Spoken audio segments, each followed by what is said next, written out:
Yo guys, welcome back to my YouTube channel. Kembali lagi bersama saya Itok Amanya. Yeah. Ya Allah. Pada kesempatan kali ini saya sedang bersama dengan seorang YouTuber dari luar Flores. Kebetulan kami ketemu di Manggarai. Manggarai itu bukan hanya ada di Jakarta Selatan, tetapi juga ada di Flores bagian barat, guys. Oke guys, sampai di situ saja. Yang mau saya tanyakan ke Abang Jarwo Songa yang kebetulan punya channel juga, saya pernah nonton beberapa kontennya Abang Jarwo. Di situ saya lihat banyak konten-konten yang diambil dari Flores. Betul. Jadi kenapa Abang tidak bikin konten di daerah Abang sendiri? Kenapa harus datang bikin konten di Flores? Oke. Nah, jadi kenapa aku bikin konten di Flores? Karena aku sama ini stay di Flores, tepatnya di ND. Jadi aku kerjanya di Taman Bacaan Pelangi, fokus pada pendirian perpustakaan ramah anak berbasis teknologi. Abang literasi juga? Literasi gitu. Jadi mulai dari aku tugasnya di Manggarai Barat sampai ke ND gitu kan. Nah, terus di bulan Maret 2020 kemarin itu kan pandemi. Jadi secara tidak langsung di tempat saya bekerja di Taman Bacaan Pelangi itu mengharuskan kita untuk bekerja di depan layar. Jadi kita banyak bikin video tentang jadi kita banyak bikin video tentang membaca lantang, membaca nyaring, membaca bersama untuk anak-anak gitu kan. Kita upload di YouTube Taman Bacaan Pelangi. Nah, kemudian setelah itu saya terpikir teman saya namanya Upan, dia bilang, "Udah kamu bikin video aja." Saya awal-awal bikin video dengan berbagai macam bahasa Jawa, bahasa daerah gitu kan. Terus akhirnya banyak yang komen minta liput daerah Flores gitu. Karena banyak yang orang yang nggak menyangka kalau Flores itu dikiranya itu gersang, panas gitu. Terus orang-orangnya dikiranya itu hitam, rambutnya keriting semuanya. Padahal pas kita sampai di sini tuh semuanya beda jauh. Bervariasi. Saya sendiri orang Flores berani bilang bahwa Flores itu adalah miniaturnya Indonesia. Betul sekali. Bahkan tidak hanya Indonesia. Menurutku karena di sini banyak peranakan Cina, peranakan Arab, peranakan Portugis. Saya bang peranakan Jepang, mata saya sipit. Oh serius? Gitu. Mongoloid. Iya. Tapi kalau dari belakang kelihatan kayak orang Jepang. Oh, kalau gitu. dari depan labu Jepang. Labu Jepang. Asik. Gitu. Jadi intinya aku ingin mengenalkan Flores karena kan banyak pertemananku di Jawa, Sumatera gitu kan. Jadi saya ingin mengenalkan kepada mereka tentang kondisi di Flores gitu. Jadi kebetulan saya juga hidup di Jawa, di Jakarta beberapa tahun. Keresahan saya sebagai orang Timur adalah di sana. Kami orang Timur itu selalu dianggap kasar, keras kepala, suka urak-urakan, pokoknya yang jahat-jahat itu. Udah baik-baik loh. Nah, saya pernah waktu itu sampai kemalaman itu liputan entah di daerah pedalaman, saya nggak tahu ngerti. Terus habis itu saya berhenti singgah di rumah warga, disuruh makan. Udah makan sama warga gitu bareng-bareng gitu kan. Gitu. Jadi sebenarnya orang Flores itu memang kelihatannya sangar, tapi hatinya itu baik gitu. Kalau kami itu bang bukan singa berbulu domba, tapi domba berbulu singa. Ngeri.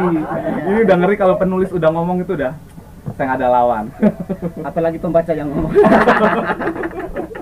Jangan lupa beli bukunya ya. Ini karya Itok asli anak Manggarai. Terima kasih guys.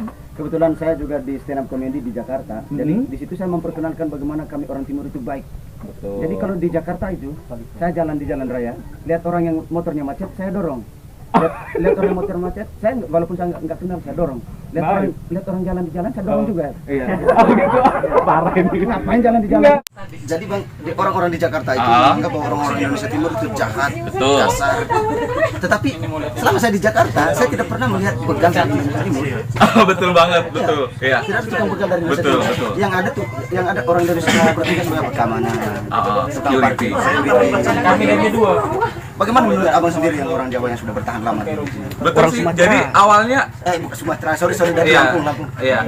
Jadi awalnya itu saya pikir saya kan waktu belum pernah masuk sampai ke pedalaman Flores tuh. Karena saya sebelumnya 2016-2017 saya di Papua. Saya pikir orang-orang di Flores ini modelnya budayanya itu seperti orang-orang di Papua. Saya pikir seperti itu gitu. Tapi ternyata pas setelah sampai di sini tuh udah beragam gitu. Beda ternyata alam di Flores dan alam di Papua itu beda. Masing-masing punya keunikan sendiri gitu. Bedanya banyak sih, dari segi budaya udah beda, dari segi makanan sudah beda. Kalau di Papua tempat saya dulu tinggal itu kan saya tinggal di hutan tuh, nggak ada sinyal, nggak ada listrik gitu kan ya, di kampungnya pedalaman sekali gitu kan. Jadi makannya pakai papeda gitu. Papeda itu saya ngajar saya ngajar di SDK Peniel Samberawai dan saya di situ satu-satunya muslim kan, jadi mereka sangat toleran sekali gitu. Kalau di sana cuma Protestan kan, kalau di sini Katolik. Jadi saya sedikit banyak tentang budaya, tentang makanan banyak di Papua. Terus pas saya datang ke Flores itu lebih nambah wawasan lagi tentang budaya dan keberagaman. Berbicara tentang toleransi bang, saya di Jakarta juga sering jaga masjid. Nice. Iya. Jadi kalau orang lagi sholat, saya curi sendalnya. Parah. Wih, ini saya sendal beli sendiri nih. Iya betul. Kalau di sini kan kayak beragam ya. Kayak di sini beragam, misalkan dalam satu keluarga ada yang Muslim, ada yang Kristen. Iya. Kalau di keluarga saya itu agak keluarga jauh itu ada yang Muslim, ada yang Hindu gitu. Dan saya tidak sepakat sama sekali kalau ada misalnya orang tidak setuju kalau nikah beda agama. Iya. Tidak setuju kalau nikah beda agama. Kenapa? Karena yang paling penting nikah itu beda kelamin, bukan beda agama. Stand up comedy udah ngomong nih. Oke. Bang, Papeda itu tadi yang di Dayu itu. Hah? Papeda itu yang di Dayu itu. Itu sepeda. Papeda. Oh iya. Bale-bale.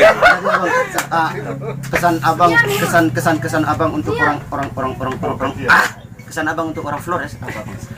Orang Flores itu menurutku memang kelihatannya di luar itu kayak sangar-sangar gitu ya. Tapi pas kalau kita udah ngobrol, udah ketemu, udah tahu, itu ya orangnya baik, sama aja sih seperti di Jawa gitu. Jadi menurutku orang dimanapun sama aja, ada yang baik, ada yang jahat gitu. Menurutku sama aja gitu. Menurut abang saya sangar nggak? Kalau belum ngomong diem aja udah sangar gitu kan ya. Dia udah ngomong ternyata nggak sangar lagi gitu kan ya. Jadi abang kan sebagai YouTuber, tapi tujuan utama abang datang ke sini bergiat literasi abang. Iya. Bagaimana abang melihat literasi di Flores? Aku ngeliat literasi di Flores karena ini kan masih di Indonesia bagian timur ya kan, jadi mungkin kayak mungkin dibandingkan dengan di Jawa ya, mungkin dibandingkan dengan di Jawa ya, di sini kayak perlu ditingkatkan lagi seperti itu, karena kan kayak di sini anak-anak mau cari toko buku susah gitu kan ya. Ibarat kata tempat tinggal saya yang di kota Ende-nya saja itu cari toko buku itu susah. Beda dengan kayak misalkan kita di sana gitu. Kalau misalkan kita mau cari toko buku ataupun buku itu kadang-kadang dijual di pinggir-pinggir jalan gitu. Jadi kita bebas mau banyak luak. Iya, yang loak, yang buku-buku second juga banyak. Kalau misalkan kita nggak ada duit pengen baca buku yang bagus bisa gitu kan. Di sini bang, toko buku itu susah, padahal di setiap kampung toko masyarakat ada. Nah itu dia. Nah makanya di Taman Bacaan Pelangi ini fokus pada peningkatan literasi di Indonesia Timur, mulai dari Lombok sampai ke Papua gitu. Cuman kalau saya biasanya khusus untuk di Flores, di Manggarai Barat, Manggarai Tengah, Manggarai, sama di Ende gitu. Jadi terima kasih untuk Bang Jarwo Songha. Itu abang Jarwo Songha. Abang Jarwo Songha ini salah satu YouTuber yang sangat menginspirasi saya juga. Kalau seandainya Anda tidak menonton konten-konten tentang Flores di channel YouTube orang Flores, Anda bisa mampir ke channel YouTube Abang Jarwo Songha, yang dia banyak membicarakan tentang keunikan orang-orang Flores di situ. Terima kasih untuk waktu dan kesempatannya. Oke, terima kasih. Jangan lupa subscribe channel YouTube saya guys, dan juga channel YouTube Abang Jarwo Songha. Sampai jumpa di konten-konten selanjutnya di channel YouTube yang sudah.